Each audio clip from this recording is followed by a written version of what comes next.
तेजी मोला को अपने पैदा होने से पहले से ही बहुत परेशानियां उठानी पड़ी थी और उसके बाद भी उसे जीवन में कई कठिनाइयों का सामना करना पड़ा।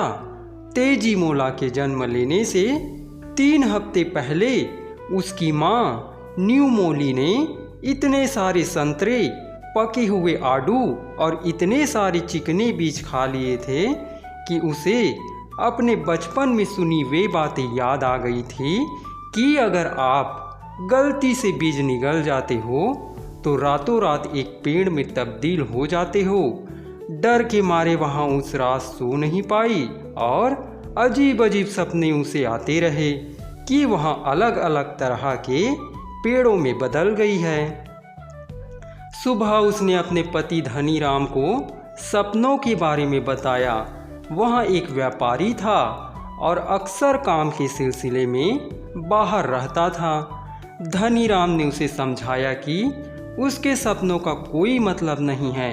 यही नहीं, उसकी दाई अगहुनी ने यह भी कहा कि उसे सपने में चूंकि हरे भरे आम और अन्य पेड़ दिखाई दिए हैं तो इसका अर्थ है कि वह एक स्वस्थ बच्चे को जन्म देगी और संतान सुख भोगेगी। पर अगहुनी की बात गलत साबित हुई और बच्ची को जन्म देते ही न्यूमोली की मृत्यु हो गई। बच्ची की आवन नाल काटते हुए अगहुनी ने देखा कि वह छोटी नन्ही कलियों में बदल रही है। जब तक उसने बच्ची को नहलाया वे कलियां पूरी पत्तियों का रूप ले चुकी थी। हालांकि उसने उन्हें एक एक कर चुनना शुरू कर दिया था, पर वे उसके शरीर के विभिन्न हिस्सों से किसी घास की तरह उगने लगी थी। जब तक न्यूमोली की पलकों को उन पत्तियों ने ढका वह मर गई, क्योंकि पत्तियों द्वारा उसके शरीर से सारे रक्त को चूस लेने के कारण वह सांस नहीं ले पा रही थी। अगहुनी ने पूरी कोशिश करके उसके शरीर को साफ किया ताकि किसी को इस बारे में पता ना चले और उसके बाद ही सबको बच्ची के जन्म की सूचना दी। उसने धनीराम से यह भी कहा कि क्योंकि वह न्यूमोली को अपनी बहन की तरह मानती थी, इसलिए जब तक तेजी मोला शादी की योग्य नहीं हो जाती और किसी योग्य वर से उसका विवाह नहीं हो जाता वहाँ उसकी देखभाल करना चाहेगी। असल में उसे डर था कि कहीं शिशु के शरीर में से भी पत्तियां ना फूटने लगे और उसकी भी मृत्यु ना हो जाए। धनीराम ने अपने घर के पिछवाड़े में उसके लिए एक घर बनवा दिया ताकि वहाँ रहते हुए बच्ची की देखभाल कर सके। वैसे भी उसका कोई रिश्तेदार नहीं था। तेजी मोला को सब प्यार से तेजी कहते थे। गांव वालों के जोर देने पर धनीराम ने दूसरा विवाह कर लिया ताकि तेजी को माँ का प्यार मिल सके। इस बीच अगहुनी तेजी मोला के शरीर से कम 4 बार अलग अलग तरह की पत्तियां निकाल चुकी थी। ऐसा करने के लिए वहाँ कभी उसे हल्दी का लेप लगाती तो कभी सोयाबीन का लेप, ताकि उसे पत्तियां खींचकर निकालनी ना पड़े। इस तरह के लेप लगाए जाने की वजह से तेजी मोला के रंग में लगातार निखार आता जा रहा था और उसकी सौतेली माँ रमोला उसे देख जहाँ हैरान रह जाती वहीं उसे जलन भी होती। उसका खुद का रंग काला था और तेजी मोला ना सिर्फ सुंदर थी वरन उसकी आंखें भी एकदम अंडाकार थी और पलकें घनी थी। पर अगहुनी को हमेशा उसकी चिंता सताए रहती थी कि कहीं उसे भी कुछ हो न जाए। 2 हफ्ते पहले लाल गर्दन वाले हरे रंग के तोते ने धनीराम के घर पर जब वह बाहर अपना सामान बेचने जाने के लिए सामान बांध रहा था तब गीत गाया था। अगहुनी की सोते सोते ही मृत्यु हो गई। तोते ने यह गीत गाया था, जब तुम मुझे देखते हो तुम नाराज हो जाते हो, तुम्हारी बेटी एक खूबसूरत युवती बन गई है, तुम शहर से उसके लिए वर कब लेकर आओगे? तोते की आवाज़ बहुत ही कर्कश और तेज थी, जिसे सुनकर धनीराम को अपनी दूसरी पत्नी का ध्यान आ जाता, जो बहुत ही लड़ाकू किस्म की स्त्री थी। गांव में वह सबसे लड़ती रहती थी और तेजी मोला के साथ नौकरों की तरह व्यवहार करती थी। उसने तोते को देखकर एक ठंडी आह भरी और उसे आश्वासन दिया कि अगले 6 महीनों की अपनी समुद्री यात्रा के दौरान वह अपनी बेटी के लिए उपयुक्त वर जरूर ढूंढ लेगा। पर रमोला के दिमाग में तो कोई और ही खुरापात चल रही थी। जैसे ही धनीराम अपनी यात्रा पर निकला, उसी रात रमोला ने अपने तीनों बेटों के लिए स्वादिष्ट भोजन बनाया, पर तेजी मोला को खाने के लिए केवल बचे हुए चावल नमक के साथ खाने को दिए। वह दिन रात उससे घर के सारे काम करवाती और सोने के लिए एक बांस की चटाई दे देती। तेजी मोला खुशी खुशी सारे काम करती। जब भी उसे अपनी माँ की याद आती, वहाँ रुआसी हो जाती। जिस रात धनीराम घर से निकला, तेजी की उंगली में एक छोटी सी हरी पत्ती उग आई, जिसे उसने तुरंत ही चंदन का लेप लगाकर हटा दिया, जिसके बारे में अगहुनी ने उसे बताया था। वह अक्सर अगहुनी को याद कर रोती, क्योंकि उसे तो माँ का प्यार उसी से मिला था। उसकी सबसे खास सहेली का विवाह तय हो गया था और जब उसने अपनी सौतेली माँ से जाने की अनुमति मांगी, तो तेजी मोला यहाँ देखकर हैरान रह गई कि ना सिर्फ उसने उसे जाने की अनुमति दे दी, वरन अपनी माँ के सूती कपड़े मांगने पर उसने उसे अपने महंगे रेशमी कपड़े भी पहनने को दिए। उसे हिचकिचाते देख रमोला ने कहा, तुम नए डिजाइन के कपड़े पहनो और अपने इन वस्त्रों के नीचे ब्लाउज भी पहनो, इससे तुम और सुंदर लगोगी।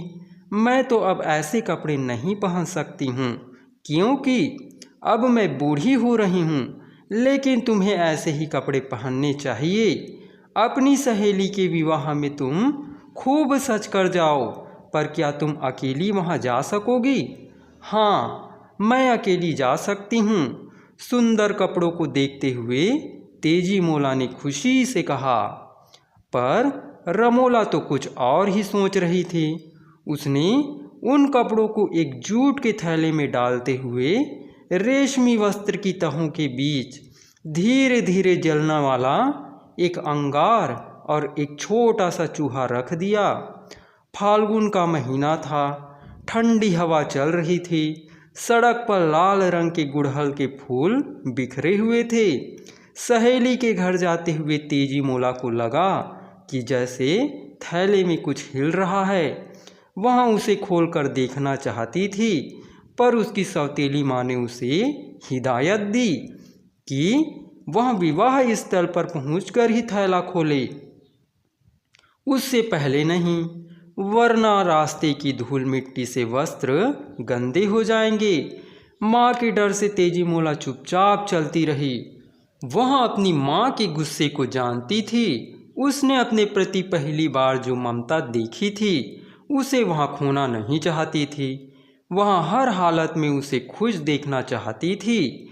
उसने और तेज चलना शुरू कर दिया ताकि जल्दी से सहेली के घर पहुंच सके और नहाने के बाद इन वस्त्रों को पहन सके। उसने अपने थैले से धुआं निकलता नहीं देखा। विवाह स्थल पर पहुंचने के बाद जब उसने पहनने के लिए वस्त्रों को निकाला और देखा कि वे जगह जगह से कटे हुए हैं और कहीं कहीं से जल भी गए हैं, तो वहाँ हैरान रह गई। वह डर के मारे रोने लगी कि अब तो उसकी सौतेली माँ उसे कोई बड़ी सज़ा देगी, क्योंकि उसने उसके इतने कीमती वो कपड़े खराब कर दिए थे। उसकी सखी सोखी ने उसे सांत्वना देने की कोशिश की। तेजी, तुम इसके लिए उत्तरदायी नहीं हो। माँ को मैं यह बात कैसे समझाऊंगी? वहाँ मुझे मारेगी। उन्हें सब सच बता देना। इसमें तुम्हारी कोई गलती नहीं है। फिर सोखी ने उसे उपहार में मिले हुए अपने रेशमी वस्त्र पहनने के लिए दिए, पर तेजी दुखी थी और यह बात भी उसे रुला रही थी कि सोखी उससे दूर चली जाएगी, जिसके साथ वह अब तक अपने सारे दुख सुख बांटती आई थी। फिर जिसका तेजी को डर था वही हुआ। उसकी माँ ने उसकी बात पर विश्वास नहीं किया। उसने तेजी के लंबे बालों को खींचा और उसे मारने लगी। सजा के रूप में उसने तेजी से भीगे हुए चावलों को पीसने के लिए कहा। तेजी मोला बहुत रोई कि उसने सचमुच वस्त्र नहीं फाड़े हैं, पर रमोला नहीं मानी। वह तो कब से तेजी को मारना चाहती थी और अब इस सुनहरे अवसर को वह गंवाना नहीं चाहती थी, खासकर जब उसके पिता भी घर पर नहीं थे। उसने चावल पीस रही तेजी मोला के दाएं हाथ को ही चावल के साथ पीसना शुरू कर दिया और उससे कहा कि अब वह पीसने के लिए अपने बाएं हाथ का इस्तेमाल करे। तेजी मोला रोते रोते बोली, माँ, तुमने मेरे दोनों हाथों को आहत कर दिया है, मुझे जाने दो। रमोला ने उससे कहा कि वहाँ अपने सिर से चावल पीसे और फिर लकड़ी के डंडे से उसका सिर ही तोड़ दिया। रमोला ने उसके शव को पिछवाड़े में दबा दिया। जैसे ही रमोला वहाँ से हटी, तेजी मोला का मांस धीरे धीरे फूटकर कद्दू की एक बेल में बदल गया। उसकी वाहिकाओं ने मिट्टी से रक्त चूस लिया और उससे पौधे का पोषण होने लगा। पत्तियों, टहनियों और जड़ों ने तेजी मोला की आत्मा को सुरक्षित रखा। दोपहर में जब ठंडी हवा बह रही होती तो पिछवाड़े में खड़ा कद्दू का पौधा गीत गाता और अपने फूलों की खुशबू बिखेरता रहता। लोगों को इसमें कुछ भी अजीब नहीं लगता था, क्योंकि ऐसी ठंडी दोपहर में अक्सर हवा में ऐसे गीत बहते थे, खासकर जब अपनी मादा कबूतर को लुभाने के लिए नर कबूतर गुटरुक गुक करते थे। बेल वाले पौधे द्वारा गाया जाने वाला गीत बहुत ही मधुर होता था। लगता था कि कहीं बहुत दूर कोई स्त्री गा रही है। जब पड़ोसियों ने तेजी मोला के बारे में पूछा तो रमोला ने कहा कि वह अपनी सहेली के घर गई है, कुछ महीनों बाद वापस आ जाएगी। अपने अपराध बोध की वजह से शायद रमोला पिछवाड़े में जाती ही नहीं थी। एक दिन एक दुबली पतली स्त्री उससे भीख मांगने आई और कद्दू की मांग की। रमोला उसकी बात सुन हैरान रह गई। वह उस पर चिल्लाई, तुम बेवकूफ़ हो क्या?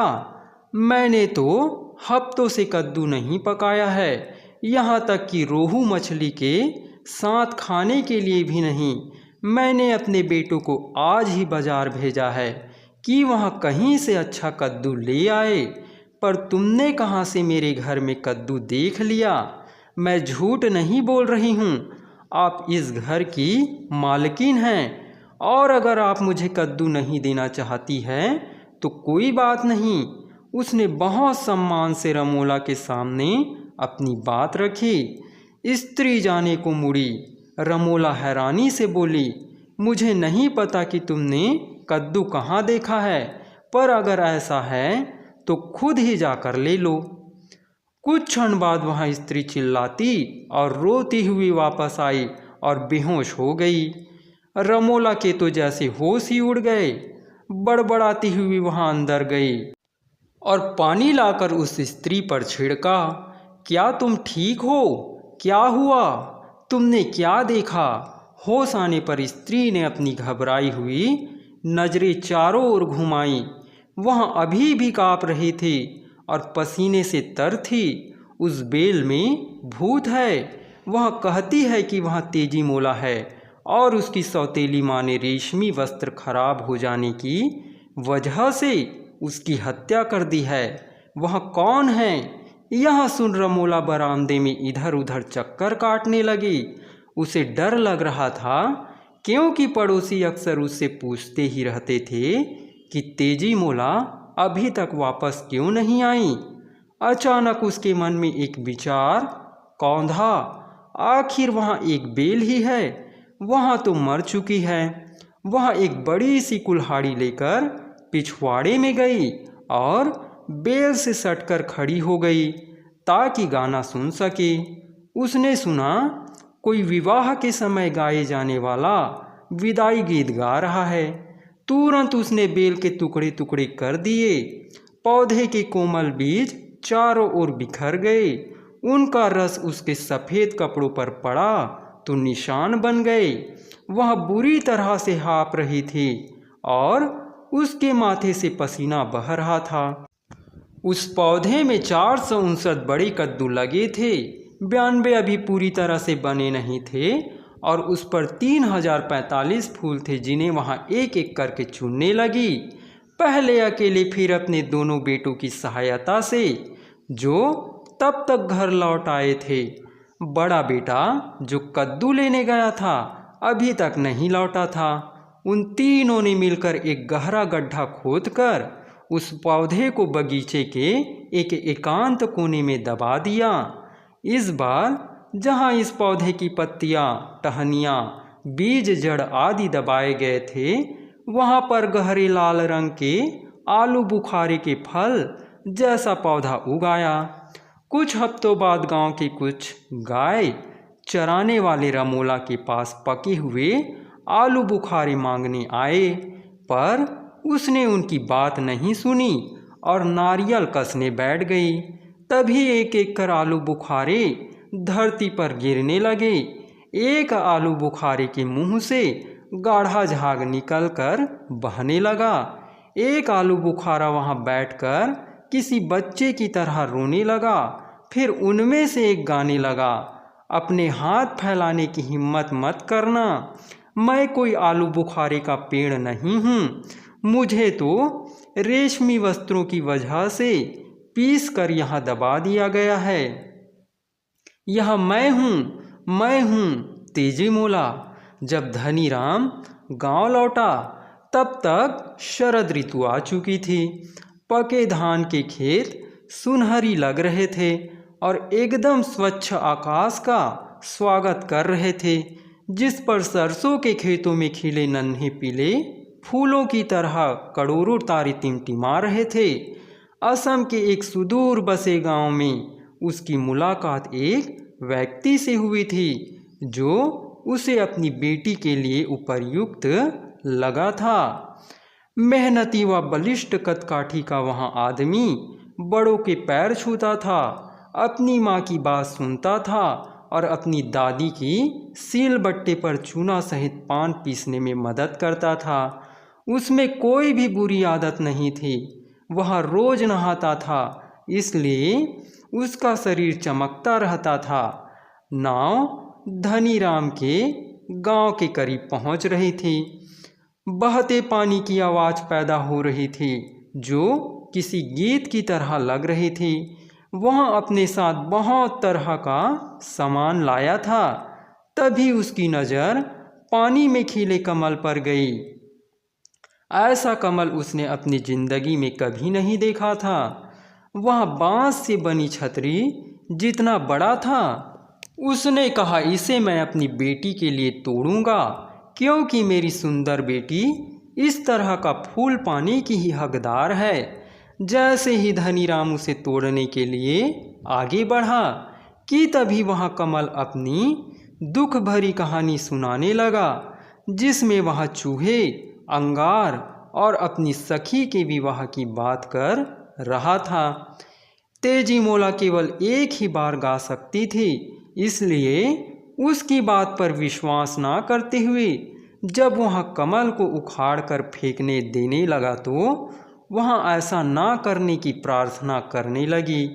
जब उसे तोड़ा जाने लगा तो अचानक उसने देखा कि उस फूल ने अपनी हथेलियाँ खोल ली है। उसने एक हाथ में पान का नया पत्ता लिया और दूसरे हाथ में चबाया हुआ पान का पत्ता और बोला, अगर तुम वास्तव में तेजी मोला हो तो तुम चातक पक्षी में बदल जाओगी और मेरे दाएं हाथ में रखे चबाए हुए पान के पत्ते पर चोंच मारोगी। अगर तुम कोई भूत हो जो मुझे छलने की कोशिश कर रहा है तो तुम मेरे बाएं हाथ में रखे ताजे पान के पत्ते पर चोंच मारोगी। मेरे आदेश का पालन करने में दैवी शक्तियाँ तुम्हारी मदद करेंगी। हवा अचानक बहते बहते रुक गई। ऐसा लगा कि कमल सांस ले रहा है। जब दोपहर को वह घर पहुंचा तो साथ में पिंजरे में एक चातक पक्षी भी उसके साथ था। रमोला ने उसके बारे में कोई जिज्ञासा नहीं दिखाई। धनी राम ने जब तेजी मोला के बारे में पूछा तो वह जोर जोर से रोने लगी और बोली कि जब वह अपनी सहेली के विवाह में गई थी तो वहीं से एक आदमी के साथ भाग गई। उसने शर्म के मारे यह बात किसी को नहीं बताई है। उसके तीनों बेटों ने कहा कि उन्होंने तेजी मोला को जगह जगह ढूंढा पर वह कहीं नहीं मिली। यह सुन धनीराम एक लाल बॉर्डर वाला वस्त्र लेकर पिंजरे के पास गया और तेजी मोला से कहा, अब मैं तुम्हें आदेश देता हूँ कि तुम अपने असली रूप में आओ और इस वस्त्र को पहनो। धनीराम रमोला को उसके बेटों सहित घर से निकाल दिया। 1 महीने बाद गांव वाले ऐसी भव्य शादी में शामिल हुए जिसकी उन्होंने कभी कल्पना तक नहीं की थी। रमोला को उसके बाद किसी ने नहीं देखा। हालांकि गांव के बाहरी हिस्से में रहते हुए तीनों बेटे तेजी मोला के खिलाफ कोई न कोई षड्यंत्र रचते रहे पर कभी सफल नहीं हुए। तेजी मोला अपने पति के साथ सुखमय जीवन व्यतीत करती रही।